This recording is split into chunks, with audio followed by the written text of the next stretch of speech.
Hello friends, this is Uttam and you are watching Way to Trade. In today's video, we are going to talk about how can we invest without any knowledge, or you can say with zero knowledge of investing, how can we invest? Okay, so let's start the video.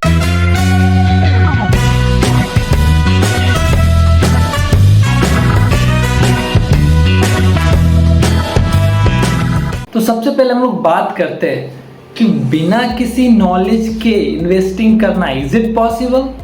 Yes, from my side it is possible और कोई भी कर सकता है जिसको stocks का, trading का, investing का, किसी भी फील्ड का कुछ भी नॉलेज नहीं है, ज़ीरो नॉलेज है और फिर भी वो इन्वेस्टिंग कर सकता है।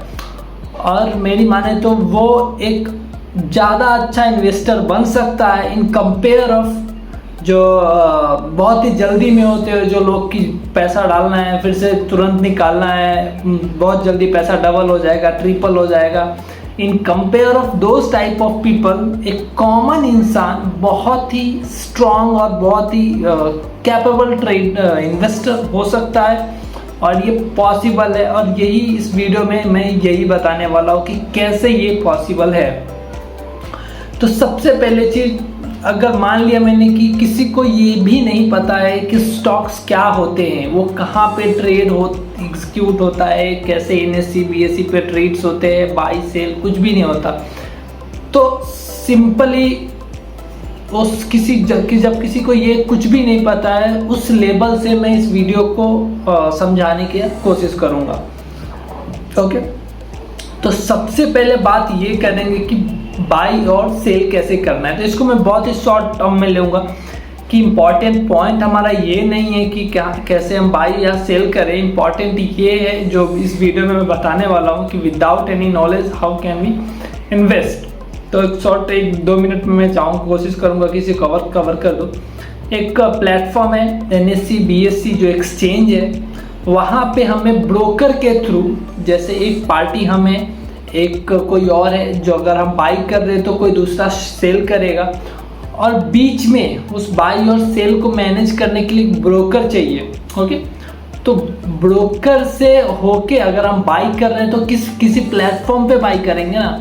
तो मान लो कि बहुत सारा प्लेटफॉर्म है, जैसा ज़ीरोधा है, अपस्टॉक है, एंजल ब्रोकिंग है और भी ऐसे बहुत सारे ब्रोकर प्लेटफॉर्म्स है। तो वहाँ हमें एक प्लेटफॉर्म चाहिए बाई या सेल करने के लिए। बहुत ही सिंपल है, कोई भी यूट्यूब से वीडियो उठा के देख लोगे तो समझ में आ जाएगा, या फिर मेरे चैनल्स में भी वीडियो है बेसिक्स ऑफ स्टॉक मार्केट का, तो उस पर का भी 1-2 वीडियो देख लोगे तो समझ में आ जाएगा को कैसे बाई और सेल करते हैं। अब पॉइंट पे आते हैं कि कैसे, अगर मुझे नहीं पता है, I have no knowledge of investing, then how can I invest in stock market. Simply क्या करो, घर के आसपास जो भी आपके घर में सामान है सबको एक बार देखो, और घर में बहुत सारी छोटी बड़ी चीज़ें होती है, जैसे शैम्पू, साबुन, टूथपेस्ट, ब्रश, नमक, कौन सा खाने का तेल यूज करते हो आप वो, या और भी कपड़े, ज्वेलरी, या बहुत मेकअप्स के सामान, स्लीपर, शूज, बेडशीट, मतलब एक्सेट्रा नंबर ऑफ थिंग्स है घर में। अगर आप चेक करोगे तो इतने सारे चीज़ है घर में कि उसका सबका अगर एनालिसिस करने बैठोगे तो समझ में आएगा। तो क्या करो, आपको सबका एनालिसिस नहीं करना है, आपको बस देखना है कि आप जो डेली लाइफ में जो चीज़ें यूज कर रहे हो और कौन सी चीज़ें हैं जो as a customer you feel कि नहीं यार ये बेस्ट क्वालिटी प्रोवाइड करा रहा है। जैसे 1-2 एग्जांपल मैं ले लेता हूँ। जैसे अगर हम लोग कॉमन नमक लाने जाते हैं तो टाटा का नमक दे देना, एक एग्जांपल ले रहा हूँ मैं, या कोई और भी नमक दे देना कि यही स्पेसिफिक नमक मुझे चाहिए क्योंकि मैं यही रेगुलर यूज करता हूँ, यही नमक मुझे पसंद है। या फिर अगर कोई तेल लाने जा रहे हो आप, तो यही तेल चाहिए मुझे खाने में यही तेल पसंद है, तो स्पेसिफिक तेल ही लेते हो आप। तो ऐसे ही एक लिस्ट बनाओ जिसमें आपके फेवरेट्स ब्रांड्स हो। जैसे टूथपेस्ट में कोई एक ब्रांड हो, साबुन शैम्पू का कुछ एक ब्रांड हो, आपके कपड़े के लिए एक ब्रांड हो, शूज़ के लिए, मतलब ऐसे जितने भी ये नंबर ऑफ थिंग्स है, और जो आपको लगता है, आपको सेटिस्फाई करता है कि इसका प्रोडक्ट आप बहुत अच्छे से यूज करते हो और आप खुश हो इसको यूज करते हुए। आपने डेली लाइफ में आपको किसी से कोई बातचीत नहीं करनी है, किसी से कुछ भी नहीं पूछना है। At the end of this video आप समझ जाओगे कि this is the best way of investing without any analysis, without any knowledge of fundamental analysis. Technical का तो छोड़ ही दो, फंडामेंटल एनालिसिस की भी जरूरत नहीं है, समझ रहे हो आप। और कैसे, और इसको आप प्रूव भी कर सकते हो खुद एनालाइज करके कि जब भी वीडियो खत्म हो जाए उसके बाद आप जो समझ में आएगा आपको, और 10 साल पीछे बैक में चले जाना आप। अगर आपकी एज अगर 30 to 40 हो तो 10 साल पीछे चले जाना और आप एनालिसिस करना उसका कि 10 साल पहले जो ब्रांड्स हम कॉमन चीज़ों में यूज करते थे वो अब तब कहाँ था और अब कहाँ है। ओके, ठीक है। तो अभी वापस से टॉपिक पे आते हैं। तो इस सारे चीज़ों का एक लिस्ट बनाया आपने। लिस्ट बनाने के बाद क्या करना है आपको कि जो भी उसमें, जैसे सारी चीज़ों का लिस्ट बनाए कि इतनी सारी चीज़ें हैं मेरे घर में, उसमें से बेस्ट निकाला आपने अकॉर्डिंग टू योर ब्रांड्स की ये ब्रांड्स के मुझे खाने का, पीने का या चिप्स वगैरह जो भी हो, वो सब का लिस्ट बनाया आपने।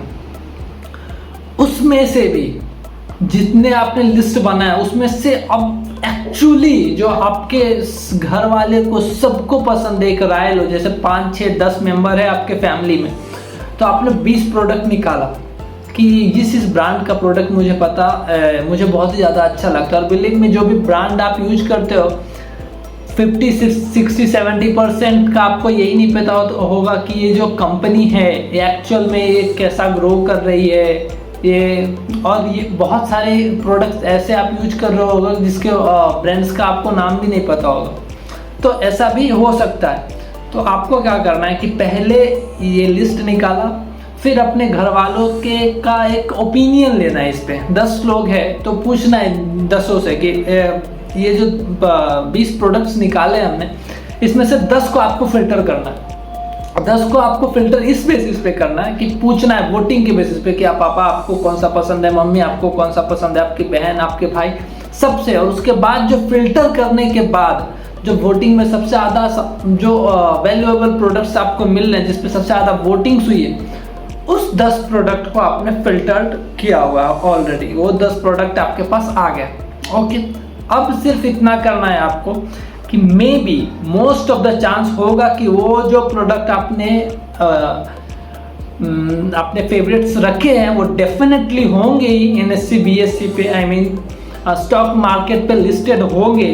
क्योंकि अगर आपको उतने ज़्यादा पसंद है, मतलब वो बहुत पहले से होते आ रहे हो, या हो सकता है कि 1-2 नई कंपनी हो जो उस लिस्ट में हो और वो स्टॉक एक्सचेंज पे लिस्टेड नहीं हो। ओके, तो उसको स्किप कर देंगे। अब सिंपली यही करना है आपको कि NSE में जाके, अभी एक स्टॉक एक्सचेंज पे 2 पार्ट है, एक NSE और एक BSE। ओके, तो आप किसी में भी कर सकते हो। मैं रिकमेंड करूँगा कि आप NSE पे जाओ और उन सारे में जितने भी आपके पास पैसे हैं, मान लो कि आपके पास 1 लाख रुपए है, तो 10 अगर आपने सेलेक्ट किए तो 10 पे बराबर सबके लिए 10-10 हज़ार रुपये आप डिवाइड करके रख दो। जैसे कि किसी स्टॉक का दाम होगा, प्राइस होगा 500, किसी का 50 रुपये होगा या किसी का 1000 होगा। तो प्राइस पैसे के हिसाब से डिवाइड करना कि 10,000 में जितना स्टॉक होगा उतना ही लूँगा, पर स्क्रिप्ट के हिसाब से, मतलब पर स्टॉक के हिसाब से, पर सामान के हिसाब से, ऐसा समझते हैं। जो भी आपने फेवरेट सेलेक्ट किए तो सबका 10-10 हज़ार का खरीद के रख लो। ओके, तो 1 लाख हो गया। अब उसको भूल जाओ कि मेरे पास पैसा है, सिंपली भूल जाओ।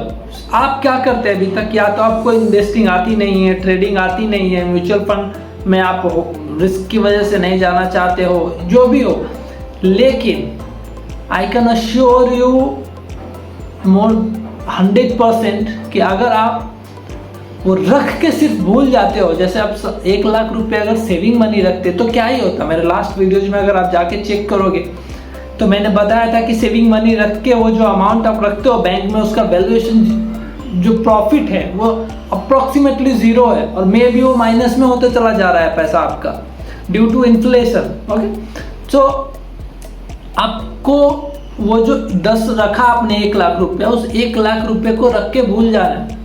एक अदर साइड पकड़ो, एक साइड जो आप 1 लाख रुपया रख के छोड़ रहे हो, तो इन्फ्लेशन की वजह से वो एक्चुअल में धीरे धीरे कम ही होते जा रहा है। अगर इन्फ्लेशन रेट बहुत ज़्यादा लो भी हो गया तो थोड़े बहुत स्लाइट प्रॉफिट की तरफ जाएगा, 1%, 2% एनुअल ग्रोथ होगा आपका प्रॉफिट का। बैंक तो दे रहा है 7%, 5%, लेकिन आपका एक्चुअल मनी जो ग्रो हो रहा है वो क्या हो रहा है? 0.5%, 1%। अगर इन्फ्लेशन रेट कम हुआ तो, अदरवाइज वो भी नहीं, वो भी निगेटिव में जाएगा। ओके, समझ रहे हो? तो ये करना है। अब कंपेयर करो, आपको 10 साल 1 लाख को छोड़ दिया और 10 साल ये जो स्टॉक्स 10-10 हज़ार 10 स्टॉक के लिए खरीदे हो, ये रख के छोड़ दिया। बिलीव नहीं करोगे आप कि इसका वैल्यूएशन कहाँ होगा और ये जो 10 स्टॉक आपने खरीदे ये कहाँ होगा। अगर 10 में से 1-2 स्टॉक्स भी निकल गए ना, और आपने इसे सेलेक्ट किया है उस बेसिस पे कि आप एज अ कस्टमर इसको आपने सेलेक्ट किया है, ओके, क्योंकि आप इसके रेगुलर यूजर्स हो और उसके बेसिस पे आपने इसको सेलेक्ट किया है, तो इस 10 में से 2-3 भी निकल गए ना, 1-2 भी निकल गए, तो आपका सारा कवर हो जाएगा। भूल जाओ रख के। और ये जो 1 लाख है, इससे कंपेयर करोगे तो ये कंपेयर करने लायक भी नहीं बचेगा जो 1 लाख का अमाउंट है। और ये कहाँ होगा 10 साल बाद? और ये 1 लाख और ये भी 1 लाख ही है, ये भी 1 लाख है। फर्क बस इतना है कि आपने इसको सेविंग के लिए डाला है, सेविंग अकाउंट में, और इसको आपने एक जो एनालिसिस मैंने बताया है, घरेलू टाइप ऑफ एनालिसिस, उसके बेसिस पे आपने इसका स्टॉक खरीद के छोड़ दिया है। अब 10 साल बाद का रिजल्ट देखोगे आप तो आपको समझ में आएगा कि एक्चुअल में क्या हो रहा है। अगर इसका बैक टेस्ट करना है कि समझना है कि यार आप बोलने को तो कुछ भी कोई भी बोल सकता है, तुम भी बोल दिए कुछ भी हो सकता है ऐसा क्या, तो इसके बैक टेस्ट के लिए आप एक काम कर सकते हो। 10 साल पहले का जो लोग पहले यूज करते थे कोई भी सामान, पार्ले जी से ले लो, पार्ले जी बहुत पुराना बिस्किट है, पार्ले जी वगैरह, कोलगेट, बिलगेट, जो भी हो, उस टाइम का स्टॉक प्राइस जाके चेक कर लेना और अभी चेक कर लेना। जो तभी लोगों के फेवरेट्स थे तभी, उसका चेक कर लेना और अभी जाके चेक कर लेना, समझ में आ जाएगा कि एक्चुअल में what is the power of investing. तो अगर अभी तक भी आप मनी सेविंग अकाउंट में डाल रहे हो तो आई रिकमेंड कि ये कम्प्लीटली बंद कर दो, इसका कोई फ़ायदा नहीं है। फ़ायदा तो छोड़ ही दो, या तो ये न्यूट्रल है या ये नुकसान ही रहेगा मेरे हिसाब से। तो I hope you guys like this video. Please subscribe my channel and like this video for more informative videos related to investing or trading. Thank you. Have a good day.